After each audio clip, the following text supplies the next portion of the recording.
Alright, so what's going on, everybody? Welcome back to the channel, man. It's your boy, and sticking with the theme and the topic of the last couple videos where the content has basically been geared mainly towards helping new players find their way in Marvel Future Fight. Since we have the new agent training event going on right now, I wanted to focus on the first couple tier 3 characters that you should ideally be working on if you are a new player in Marvel Future Fight. And the reason why this is very important is because as of right now, we have 21 different characters that can unlock their tier 3, and every, I would say, 5 or 6 weeks we get a new one added to this list. And it's very easy to come in, see your favorite character have a tier 3, and then decide, you know what, that's who I want to work on. However, the tier 3 process is a very time-consuming and expensive one, especially if you are a new player, because you do not have characters who are strong enough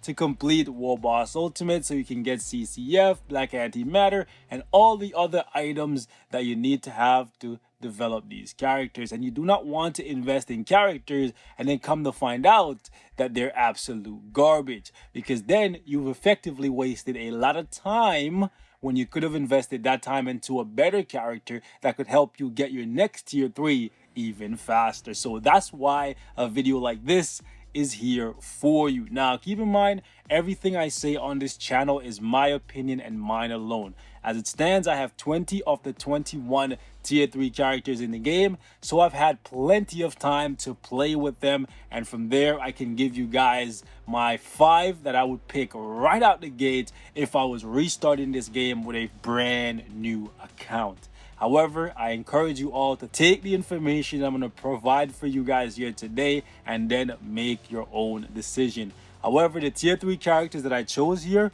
are not only strong, they're safe, cost effective, and very useful. And the first character on this list that every single one of you guys should already know about, it is actually going to be this lovely lady right here. Sharon Rogers is perfection. She is basically a walking tank with a nuke of a tier 3 skill. And I basically wanted to focus on characters that were really powerful even before they got tier 3, because it's going to take you a month and a half if you are a new player to get your very first tier 3, assuming you're not spending a bunch of money right out the gate, which I would never recommend that you do, because you do not know how long you're going to play this game. You don't want to invest money in and then come to find out Future Fight is just not for you. However, if you decide to invest in Sharon Rogers, there is no PvE content in the game that she cannot complete at the highest possible level. And in addition to that, in this new uniform, so you choose to pick it up, right, you will have honestly a character that will be relevant, I would say, if this game makes it to another 5 years, even if she never gets touched again. However, she is future proof, and there is no future in Marvel Future Fight where Sharon Rogers is not relevant. Listen to me, okay? She is the brainchild of the Future Fight team, and at any point they could decide to make her even more powerful. If they see, oh, let's see, about 70% of the player base stop using Sharon Rogers, time for a new uniform. But the thing is, that will probably never happen because she's just so powerful and just so safe and easy to use. Especially if you're a new player, these are characters that you want to look out for. Characters that have immunity, that have iframe, that have skills that reward you for basically making mistakes and taking a lot of damage. As a new player, these are the characters that you want. A character like Sharon Rogers, where she has damage accumulation based on damage received. You're a new player, you probably don't know all of the attack patterns for everything in the game yet, so you're probably going to get hit a lot. Having this skill up, that's going to augment your damage to make you do even more damage on a character that is just absolutely insane to begin with. The first time I experienced playing with this girl at tier 3, I popped this thing and I damn near had a seizure just seeing how powerful it is. Like, seriously. And it got even better since then. So most definitely would recommend that you make her your very first tier 3 character. This uniform right here should also be considered for your very first uniform in this game, because I believe you get a discount on your very first uniform. Moving on. Next character, the second one that you should work on as your tier 3, so I would say about 2.5, 3 months into your game, is actually Luna Snow. Now, right away, I know a couple of you guys are going to say, hold up. How are you telling people not to spend a lot of money right out the gate, but then you're recommending a premium character that requires you to spend money?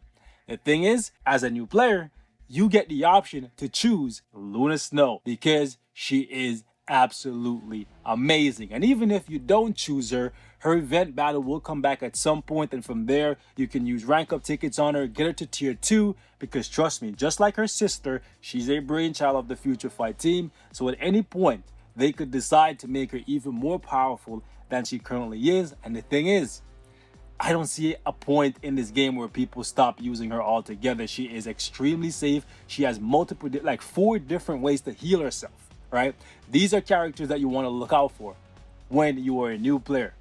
Characters that give you this kind of safety net so you can make a lot of mistakes and basically be rewarded for those mistakes, because you're just going to keep healing. You have damage immunity, you have iframe, and if all that wasn't enough, she also has the Entice, which basically is a way of crowd controlling your enemy to make it so that they stop attacking you and gives you time to do damage to them or just protect you until your skills come off cooldown. In addition to that, her tier 3 skill is one of the most powerful skills in the game. I can't say enough about just how valuable of a character she is, and I would highly recommend that you pick her up as your second tier 3 character in Marvel Future Fight. Moving on, number 3 on this list for me is actually going to be Captain America, the man of many uniforms. As you can see, he has a whole lot of them. I don't know if he's gonna get another one at any time in the future, but nonetheless, as it stands, I think Captain America will be a character that withstands the test of time. He survived this long and he just keeps getting better. However, in this uniform, right, assuming you pick it up, but if you pick up a tier 3 character, well, if you build a character to tier 3, you want to have their newest uniform. That's when you're gonna get the most bang for your buck. But Captain America in this uniform is absolutely stellar. He has everything you need to excel as a new player. You can pick him up as number 2 or number 3, but I put him at number 3 just because the other 2 in front of him, they're just absolutely insane when it comes to damage output and getting fights done with absolute ease. Right? If he had a heal, maybe he could contest the other 2, but because he doesn't, I put him in the number 3 spot. However, the good thing is, with him, you get some PvP value. With the other 2, not so much. So he definitely deserves to be here because you want to have a character that can cover some timeline or alliance conquest stuff for you if you care about that game mode, but more specifically, timeline battle. Moving on, number 4 on this list will start a bit of a controversy, but for me, it is actually going to be Captain Marvel. Why? Because we want to create balance, right? When you're building your roster as a new player, you only need like 30 or 40 characters to complete basically everything you need to complete in Marvel Future Fight. However, having a character like Captain Marvel that can double dip in PvP and PvE is absolutely essential, and that's exactly what you get with a tier 3 like this. Very good damage for PvE content, not as safe as the characters I mentioned before, but what she lacks in PvE, she makes up for in PvP by being able to one-shot some of the most powerful characters in the game. In addition to that, she's a low-cost tier 3. That is definitely why she needs to be here as one of your first tier 3 characters. Fifth and final character here, you probably already guessed it. It is actually going to be the most expensive tier 3 that I put on this list, but I put him at number 5 because at this point, you should be able to farm a lot of CCF and a lot of black antimatter, and that's exactly what you're gonna need to build up my guy right here, the hot dog eating savage in all his glory, and that is going to be my main man, Pietro, aka God Silver, right? The reason why he's here is because he can do absolutely everything in PvE and in PvP. The reason why he's not higher on this list is because he takes a bit of work to get to, right? You have to be able to clear War Boss Ultimate and get black antimatter, tons of black antimatter, tons of gold, tons of bios, and also get this uniform or a uniform for him. Whereas the other characters, they're much easier to get to tier 2 and then get to tier 3. He also costs 1200 CCF to rock with.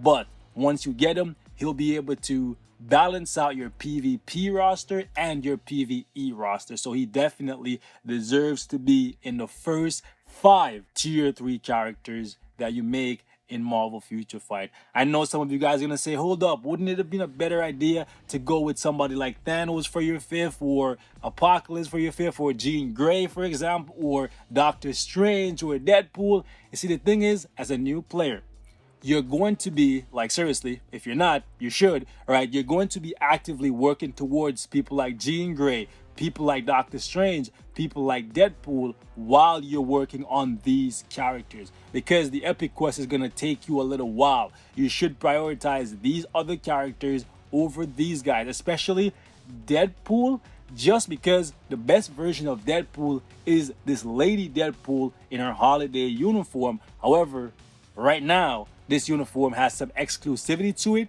and you can't pick it up like on a regular uniform sales. So that's kind of why I left Deadpool out of here. I know some of you guys are going to give me some flack, but just know, most of you guys don't love Deadpool the way how I love Deadpool. You know what I'm saying? And if I leave him off this list, I leave him off this list for a good reason. I think these 5 characters at the top here not only give you what you need to complete content very early on, but they are low cost options at that. So ladies and gentlemen, we're gonna wrap it up right here. Leave me your thoughts in the comments, right? And if you have a completely different set of 5 characters that you think new players should work on, leave it in the comment section. Till next time, stay safe. I love you guys, and I will catch you in the next one. Peace.